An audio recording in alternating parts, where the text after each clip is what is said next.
सुनिए, एक क्राइम शुरू होता है गाली से। ए ने बी को गाली निकाल दी तो बी उत्तेजित हो गया और बी ने ए के साथ मारपीट कर दी। अब मारपीट जब शुरू होती है तो वो किस स्टेज तक जाती है, ये वो परिस्थितियां तय करती है कि क्या बी ने ए को थप्पड़ मार दिया, क्या वो चुप हो गया। अगर उसने मार दिया, उसको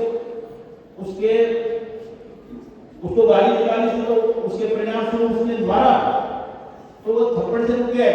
अगर उसने फिर गाली निकाली वो फिर देगा, फिर एक स्टेज ही आ जाती है कि वो उसके साथ बड़ा गंभीर अपराध कर देता है। वो अटेम्प्ट टू मर्डर कर सकता है, वो मर्डर कर सकता है, वो उसका हाथ पैर से फोड़ सकता है। तो गुस्सा पैदा होता है। तो मतलब कहने का है कि पहली बात नोट कर लो, एक तो गाड़ी किसी को नहीं देनी। तो कम से कम जिसने गाड़ी दी उसका उदाहरण उसको दिलाओ दूसरे रूप में। ये बच्चे बैठे हैं, बताओ आप में से कितने जने गाड़ी देते हैं? गाड़ी कौन कौन देता है बेटा? है कोई आप में? वेरी गुड, कोई नहीं है। दूसरा है कि किसी का अनावश्यक अपमान मत करो। इसी जिले में डबल मर्डर हुआ है अपमान की बदौलत। हमने देखा अनट्रेस मर्डर था बजावा का, सिर्फ इसलिए हो गया कि उस बच्चे को अपमानित कर दिया। अब दोनों अपमान का बदला मर्डर पर जाना था।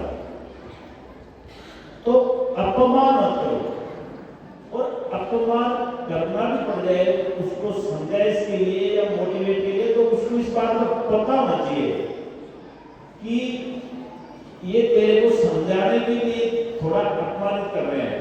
भाई हमें पुलिस में करते हैं अपमानित।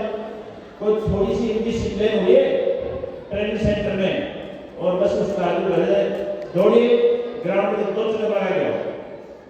अब 2 चक्कर लगा के आ गए और आते कहते 2 चक्कर और लगाया गया, 2 और लगाया, फिर आते कहते 2 चक्कर और लगाया गया। फिर गुस्सा आता है कि ऐसा क्यों हो रहा है। तो ऐसे मतलब लगता ही है कि हमें प्रताड़ना मिल रही है, लेकिन वो हमारे ड्यूटी का पार्ट सिखा रहे थे कि तुम्हें फील्ड में ऐसी अपमानजनक चीजें सामने आएंगी, तुम्हें उत्तेजित नहीं होना, तसल्ली से सुनना है। और अगर उत्तेजना के परिणाम स्वरूप कोई दूसरा अपराध कर रहा है तो उसको रोकना है। भाई हम सुने जाए, आपकी रात अपनी कथा गाए जाए, उल्टे सुलटे बोले जाए, तो एक लिमिट तक सुन लेंगे, उसके बाद में आपके खिलाफ कानून कार्रवाई शुरू हो जाती है। तो किसी का अपमान मत करना। तीसरा आता है चोरी।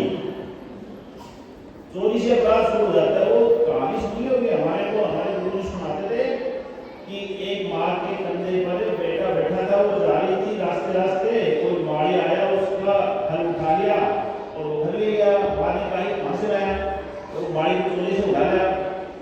तो उस माँ ने उसको धमकाया नहीं, बल्कि खुद खा लिया और उसको गिरा दिया।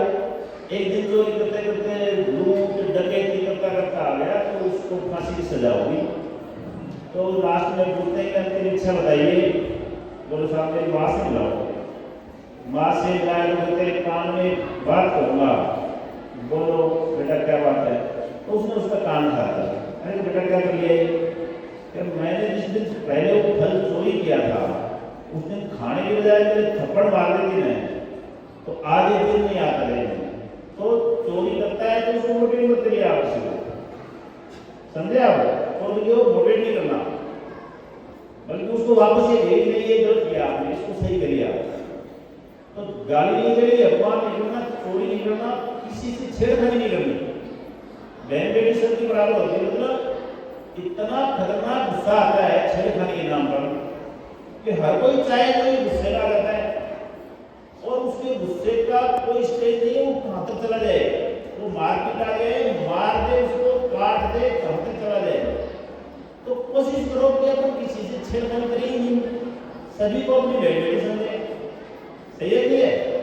एक छेड़खानी से शुरू होता है अपराध। ये अपराध अपराध का